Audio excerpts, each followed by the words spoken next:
Hello Internet, AdoptedMike here, and in this video I wanted to share a little confession.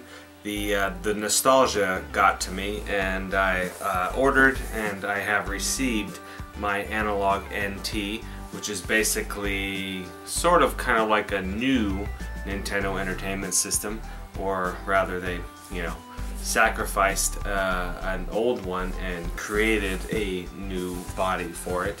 It's kind of controversial, I suppose, over collectors and all that type of stuff, but the nostalgia got to me, and I thought it was an interesting item, to say the least, and an expensive item, obviously, but an interesting one, and I wanted to order one for myself, just because, like I said, of the nostalgia. I grew up in the 80s, and the NES was one of my first systems, and I still have one or two of them laying around, but I just couldn't resist when I saw this particular company and the quality they were promising, and it did take quite a long time from the time that I actually pre-ordered it till the time that I got it, but at any rate, it's here now, and I want to share that with you all. So anyway, let's go ahead and open up the box and we'll take a look at the inside.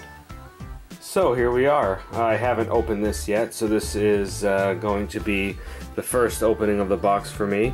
But this is like Christmas of 1986 again for me. So anyway, let's see how let's get this open. Shouldn't be this difficult, although the box is a little different than the original one in 1986, obviously. But okay, so got a nice, wow, this is actually really nice looking. It appears at this top part, I've heard, and it appears that it is true, it's one solid piece of aluminum, and then the bottom part looks like it screws on. Wow, this is a pretty heavy piece. This is very nicely done. Like I said, this is the first time that I'm seeing this in person anyway. I've seen some other videos of it, but wow, that's this is quite a nice put together unit. I'm kind of surprised, actually. I guess not for the price, I suppose. Yeah, I mean, it's for the price, it's still a little bit ridiculous, but this is a nice piece of solid aluminum, and man, wow, it's got some weight to it. It's definitely heavier than the original toaster. So, but okay, yeah. So that's the unit itself, and my first impressions of it. Holy cow, it's definitely a nice piece. Beautiful. So we've got what looks to be some instructions anyway. Okay, perfect. And then let's take a look at what else is in the box. We've also got a Nintendo controller came with it. I understand this is an original. Looks to be an original to me. Looks brand new as well too. I don't, doesn't seem to be refurbished or anything. I'm not sure. I thought it was going to be brand new. I'm not 100% sure of that, but it definitely feels like a real Nintendo controller at the very least. Also too, I've got the hookups for it. It looks like, let me get this out of the bag here real quick. Yeah, this is just the video cable out. We've got an S-video and composite. I didn't get the HDMI version of it. Kind of wishing I did at this point, but basically from what I understand, the HDMI port would be there, but this is my video out to go to S-video or composite out. And then also in the box is the included, obviously, an AC adapter, which makes perfect sense. So anyway, let's get this hooked up and take a look at it. So for testing, I thought this would be very appropriate. So we've got the old Nintendo toaster style here, with the blinking light when installed on this particular one, and then the analog on top. So this will give you a good idea of the size of the analog.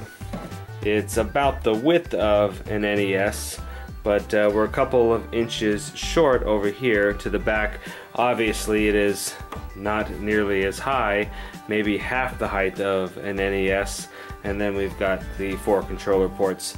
The LED lights up white when you turn it on, but I just thought it would be fitting to test it out, you know, just like this.